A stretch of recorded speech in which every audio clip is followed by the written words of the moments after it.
Hello, dear friends.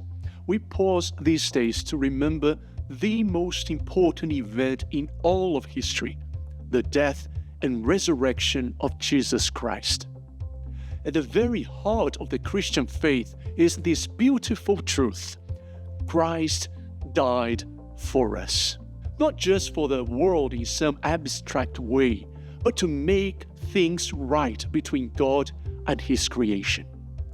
Jesus came for real people with real struggles. He came for the broken, the hurting, the ones who needed to be forgiven, all of us. And Jesus died not because He had to, but because He wanted to, because He loved us. As Jesus Himself expressed, "For God so loved the world, that He gave His one and only Son, that whoever believes in Him will not perish, but have eternal life." An honest reading of His ancient biographies, the Gospels, shows that He clearly knew what was coming. Jesus once said He did not come to be served, but to serve, and to give His life as a ransom for many.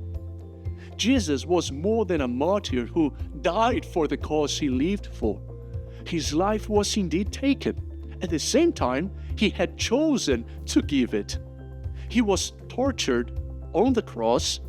At the same time, He decided to suffer. He was laughed at. At the same time, He made billions smile. He was killed alone. At the same time, He was saving countless people. They thought His story was over, but at the same time, He was writing history. They believed it was finished.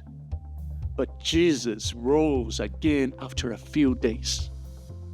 Some years ago, I walked through Auschwitz in Poland, a site of unspeakable cruelty and pain.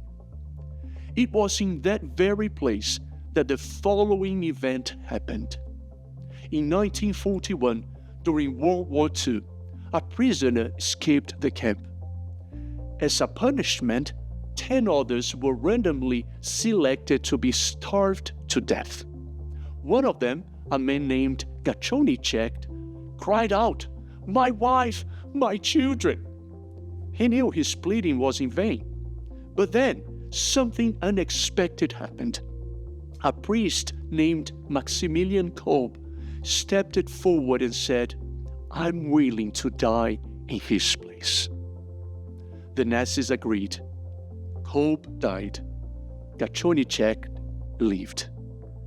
Years later, he said, "As long as I have breath in my lungs, I consider it my duty to tell people what Maximilian Kolbe did for me."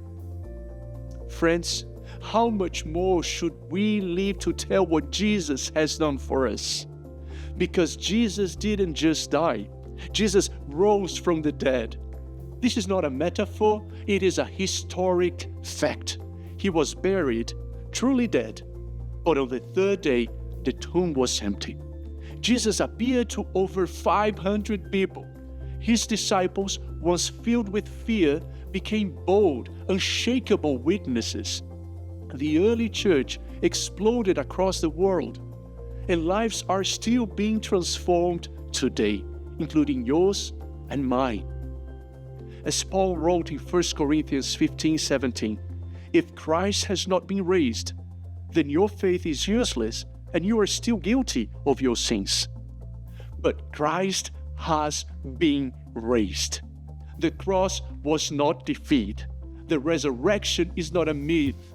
It is the foundation of our faith and the source of our hope.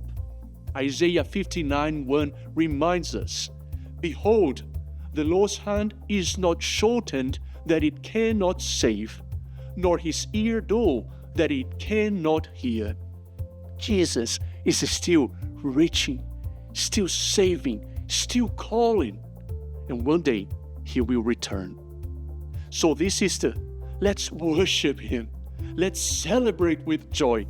And like a Gachonicek, let's commit. As long as we have breath, we will tell others of what Jesus has done. Share this good news with your neighbors, your co-workers, your friends, your family, because Jesus died for us, and Jesus rose for us, and He lives forever. He is indeed the Lord of Lords, the King of Kings, and our closest friend. He is on a mission to save and reach people in every nation, and He wants to use people like you and me to share this good news. From all of us at Community Bible Study, we wish you a joyful and Christ-centered Easter. He is risen. He is risen indeed.